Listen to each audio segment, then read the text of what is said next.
Então vamos começar já, sem script, sem nada, pura experiência, puro amor e dedicação a ter aves como animais de estimação. Estou filmando dessa maneira para ver se ele sai, mas ele tem dias que ele acorda virado no giraia. Então, o primeiro assunto que eu gostaria muito de falar com vocês é... Cara, um assunto que eu acho muito importante, que é o seguinte. Aves, né, elas acabaram que virando aí meio que um sucesso, elas acabaram que tendo aí bastante repertório na mídia, que a gente foi aí divulgando essas experiências, essas aventuras. E aí que acabou que mesmo quem não tem aves acabou querendo ver como é que seria a experiência de ter uma ave, porque parece ser tudo mágico e sensacional, tá? E eu quero dizer uma coisa, mesmo, é muito legal, mas principalmente para quem quer, porque eu vou dizer uma coisa para vocês, que eu comecei a gostar de aves há uns 12 anos atrás, tá certo? Nesses 12 anos atrás, eu estava na casa de uma namorada minha, e ela nem tinha chegado lá ainda, porém a mãe dela ficou me fazendo sala, e enquanto ela fazia a sala, ela ficou ali fazendo um manejo de 2 papagaios que ela criava numa gaiola e tal. E para ela limpar aquele esquema lá, ela tirou uns dos papagaios e colocou ele na sala, ele ficou subindo na porta assim. E eu nunca tinha visto um papagaio tão de perto, eu achei aquele animal, tipo, simplesmente lindo e fantástico. E ela me sugeriu que eu segurasse e tal. Naquela primeira experiência que eu tive com as aves, eu fiquei muito, mas muito receoso. Mas eu percebi que o animal em si, ele tinha uma conexão com o dono ali, né? Que era uma conexão que eu não conhecia ainda. Tipo, eu não achava que aves só voassem no céu. Não sabia que as aves poderiam, de certo modo, ficar nos braços de alguém, aceitar carinho de alguém, querer gostar de alguém e tudo mais. Eu não tinha percebido isso. E aí começou esse meu encantamento pelas aves há uns 12 anos atrás. E depois, uns 2 anos seguintes, eu comecei a adquirir as minhas primeiras aves, né? Eu comecei com calopsitas e periquitos, tá certo?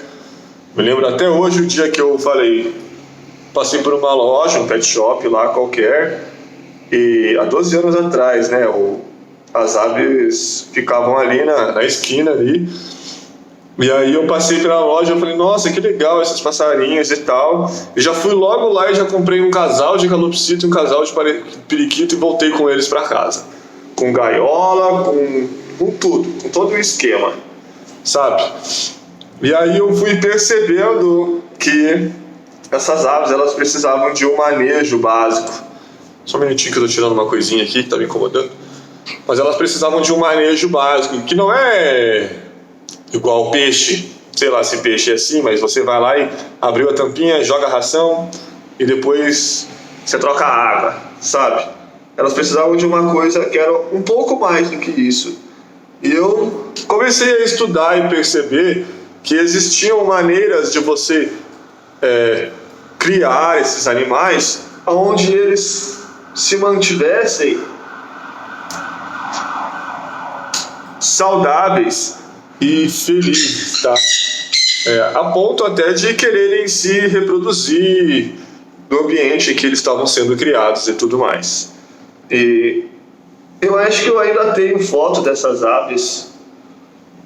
Eu peguei todas essas aves, elas já não eram filhotes, elas já tinham um instinto, sabe, de uma ave meio arisca. Isso não quer dizer que ela é agressiva, isso quer dizer que ela já só não teve tanto contato, não teve tanta orientação para ela ser uma ave mais pet, mais doméstica e tudo mais, né? Então, hoje em dia, esse primeiro vídeo vai para uma pessoa para as pessoas que não têm aves, mas elas pensam em ter aves. Tá? Você que é uma pessoa que não tem ave e pensa em ter aves, eu já fico meio assim, ó, com você, tá certo? Essa já seria uma questão. Vamos ver se dá pra ver ele daqui. Ele fica lá em cima, lá, ó. Aí ele fica se coçando, fica gritando, fica voando pra janela, vai e volta. Olha lá. Então, por que eu fico meio assim, tá? Porque vocês, galera, por mais que vocês falam e digam e acham que vocês estão dispostos e aptos a todo esse trabalho, é um trabalhão, sabe? É um trabalhão. Eu vou dizer pra vocês que todo mundo sabe aí que eu era casado e hoje eu não sou mais e tudo mais. E que se eu não trabalhasse da maneira como eu trabalho, mais em casa, não sei o que mais, eu repensaria em continuar tendo a minha ave e tudo mais, porque eu demanda de atenção, de dedicação, de um manuseio. Enquanto ele está acordado aí pela casa, você tem que estar ligado, porque eu estava vendo aqui, ele tinha acabado de pegar uma correntinha dessas aqui, e ele estava brincando, aí eu fui lá e tive que tirar, porque pode ser que ele estrague, que ele pula uma paradinha dessa, e ele fica querendo segurar para ele. Então, numa dessas você toma umas bicadas, você sabe, e é assim. Mas eu prefiro tomar bicada do que ele travar na garganta dele. A gente tinha que fazer um processo de cirurgia ou até mesmo ele morrer por causa disso. Mas o que eu vou dizer pra vocês cara, tá vendo? Essa é uma das, vamos dizer que seria um dos pontos muito negativos do crude, né? Essa espécie em si, que é esse grito, cara. Então isso é uma coisa que, para quem não tem aves e pensa em ter aves, vocês têm que levar em consideração quase que como um critério principal, assim, porque eu já verifiquei como que o som sai nos vizinhos e sai um som baixo, tá? Porque eu fecho as janelas, eu fecho as portas, justamente para que o som não fique incomodando os vizinhos, porque imagina se eu tivesse um vizinho que fica com esse barulho o tempo todo. É igual você ter aquele vizinho que tem aquele cachorro que fica latindo o tempo todo, tá? Então isso é uma questão assim que vocês devem muito levar em consideração. Às vezes esse gritinho vem aqui no seu pé do ouvido e você, às vezes você está numa aula, às vezes você está trabalhando, às vezes você não acordou de bom humor para receber uns berrinhos desse no ouvido, sabe? Então isso é uma coisa que você deve levar muito em consideração. Dito isso, tem aves que tem esse berro mais estridente e tem aves que já tem um gritinho que é mais gostosinho, tipo o gritinho de uma calopsita. É um gritinho muito mais gostosinho, sabe? Muito mais gostosinho do que o gritinho do crude, assim. Não estou querendo dizer também para vocês saírem comprando calopsita, mas cara, por exemplo, periquito já tem aquele grito meio que é horrível também, sabe? É horrível. Acho que é pior do que o do crude, que fica um... Ele fica... Sabe? Então, vocês devem... Se você não tem ave, leve em consideração o grito da sua ave. Em fator número 1. Por que em fator número 1? Por que o tamanho da ave não é fator número 1? Porque às vezes uma arara azul, por exemplo, que é uma ave gigantesca, ela já não tem um berro tão chato quanto de uma arara canindé, quanto de uma jandaia. Ela já tem um berro que ele já não incomoda muito quem convive com a ave e muito menos os vizinhos. Isso eu acho que é algo que você deve muito levar em consideração, tá? Eu prezo muito por essa questão do meu bem-estar aqui mental e também pela questão do bem-estar com a vizinhança, né? É muito chato você ter um vizinho que fica fazendo barulho. Então isso é uma coisa que eu acho que vocês devem levar em consideração. Em segundo passo, eu acho que vocês devem levar em consideração o tamanho. Porque como vocês podem ver, tudo para uma ave menor é menos custoso. Então aqui ele está voando, aqui ele vai e volta. Ele está fazendo esse trajeto porque ele quer, mas às vezes ele vai lá para a cozinha comer, às vezes ele vai lá para cima para os quartos também. Lá em cima a gente tem 2 quartos, um corredor grande, mais um banheiro. Então tudo isso já está meio preparado. Antes de eu soltar ele, isso já fica meio preparado para que ele possa transitar na casa com segurança, tá certo?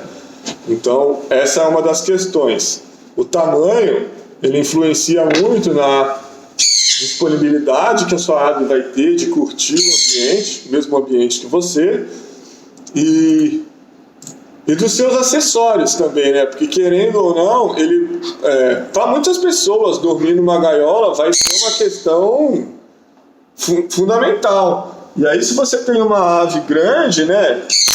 Parece um tamanho de um cachorro, a gaiola desse animal vai ser aquele negócio que é gigantesco, que vai ocupar um espaço na sua casa que é gigantesco.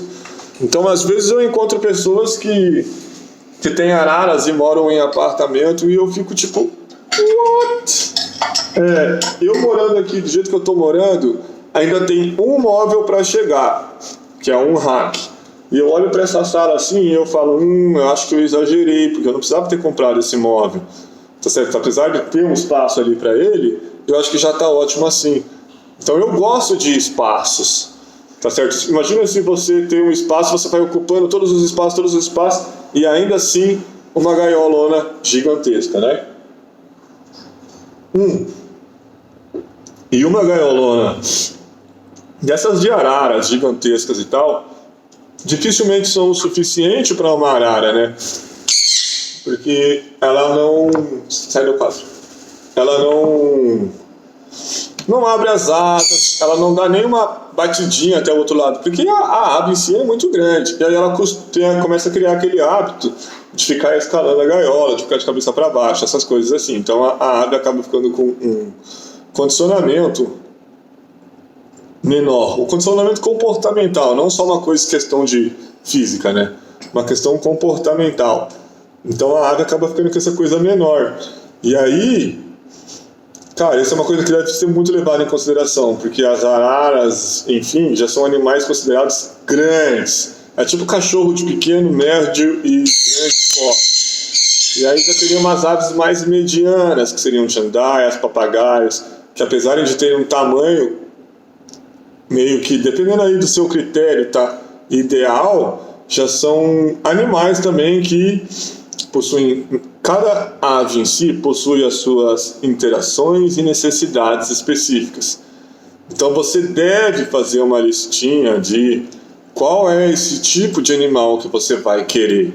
Eu lembro que quando eu fui ter arara, eu fiquei sabendo antes da disponibilidade de ter uma arara e pesquisei muito sobre, para eu chegar lá não tipo quebrado, né? Tipo, caramba, agora eu tô perdido com essa arara.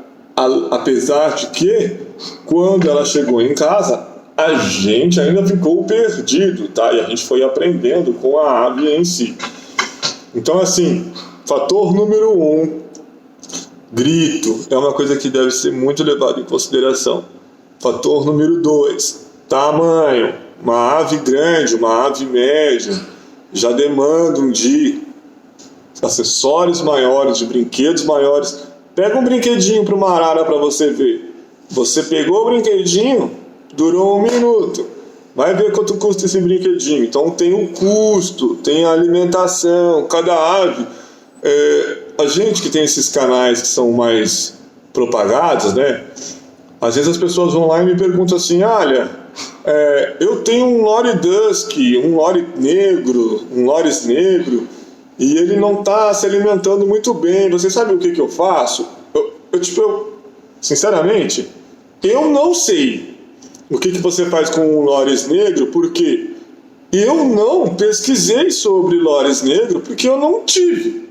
Agora eu pesquisei sobre psitacídeos nativos, sobre aves que comem nozes, comem plantas, frutas e vegetais, sabe? Agora, sobre um Loris, que sei lá, um Loris negro come uma papa específica, se você é dono de uma ave dessa e não pesquisou antes, você tá tipo muito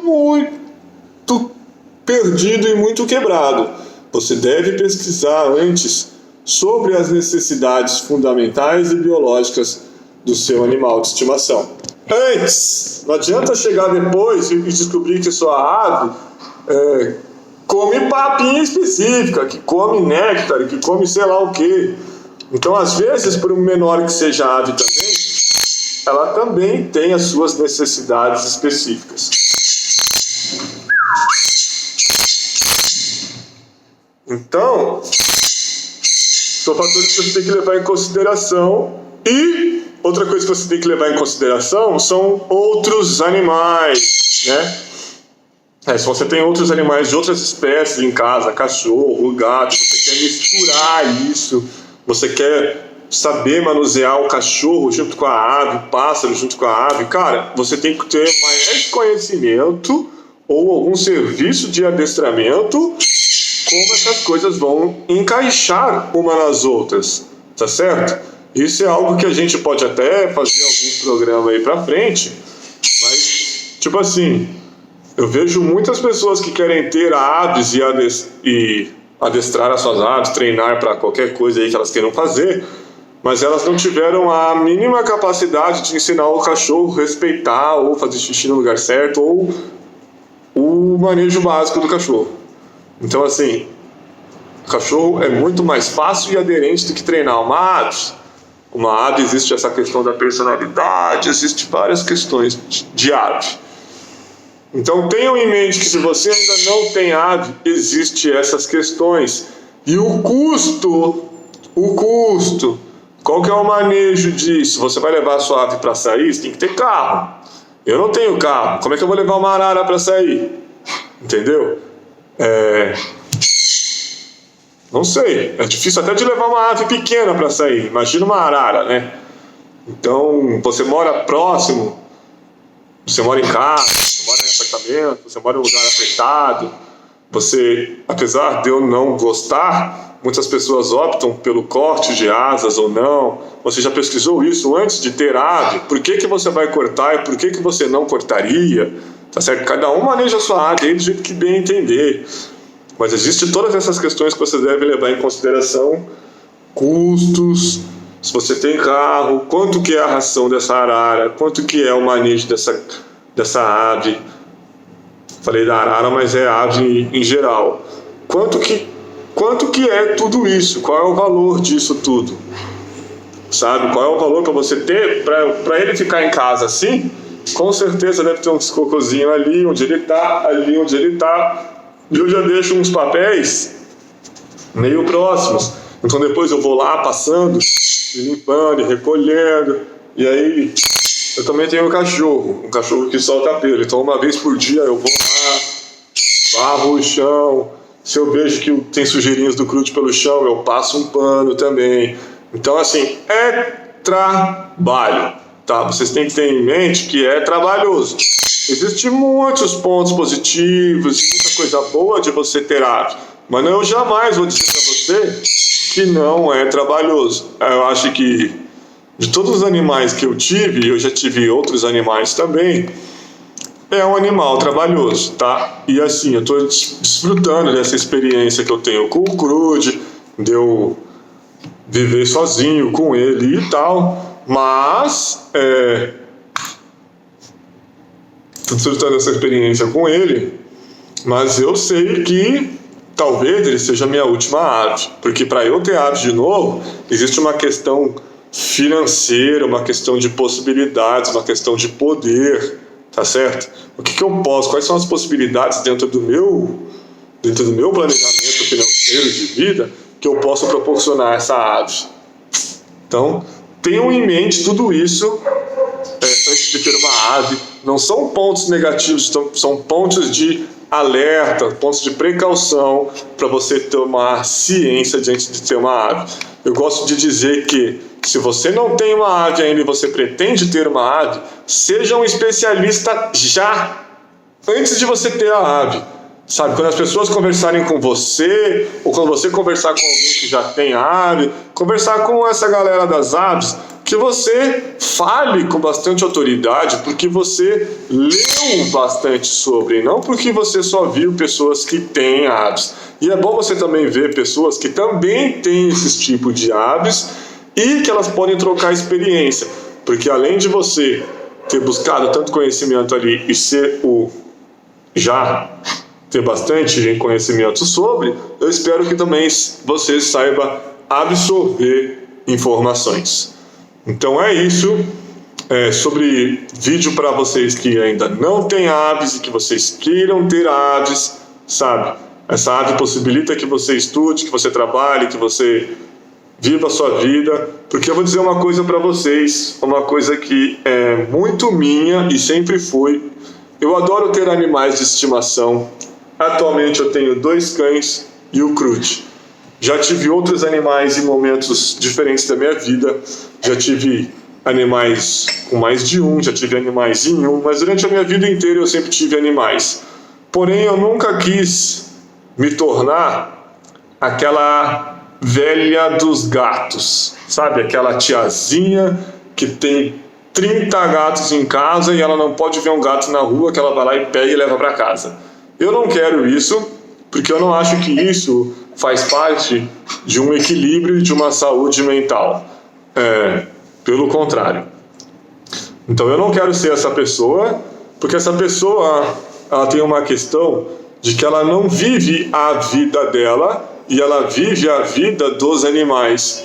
E os animais eles estão aqui como complemento da minha felicidade. Eu vivo a minha vida e os animais vivem a minha vida comigo, sabe? Porque não eu saio com meus cães porque eu adoro sair com os meus cães, eu adoro passear com meus cães, eu adoro fazer rolê de cachorro. Eu não faço isso porque os cães precisam. Não, eu adoro ir lá na praça, só que às vezes eu quero ir na praça, eu não quero treinar, não quero tomar sol, não quero fazer nada. Eu vou lá na praça fazer o quê? Eu vou lá na praça brincar com os meus cães. Então eu adoro fazer o rolê de cachorro, sabe? Então eu adoro viver a minha vida, viver feliz, viver em equilíbrio e viver compartilhando essas coisas com os meus animais. Eu compartilho das minhas possibilidades da minha vida com os meus animais e não o contrário. Eu não faço com que a minha vida tenha algum recurso para que eu disponibilize viver a vida dos animais, entendeu? Então tenham em mente isso. E às vezes você caiu nisso mesmo sem querer, porque você foi lá, adquiriu uma ave, começou a fazer curso, percebeu o quanto aquilo toma de você e o quanto você transferiu. Você não vive a sua vida, você vive a vida da sua ave. Respeito a sua opinião, se é isso que você quer para você, mas com certeza não é isso que eu vivo, certo? O Crude tem a casa inteira para brincar neste momento, porém se eu precisar dar uma aula agora, eu vou levar ele para o quarto dele, aonde está preparado, com a gaiola, com a comida, com a fruta, com a sua hora de dormir e cheio de brinquedos, para que ele fique lá. Depois pode ser que eu traga ele, no horário da noite eu ponho ele lá de novo para ele dormir. Então existe esse manejo, tá certo? Eu espero que de certa forma eu tenha orientado vocês sobre escolher uma ave, tá? Tenho em mente também que os bicos das aves são poderosíssimos. Isso é uma coisa que você deve levar em consideração. Até uma bicada do próprio Crude machuca, uma bicada de uma arara machuca, uma bicada de uma arara azul te arrebenta. Tenha em mente isso.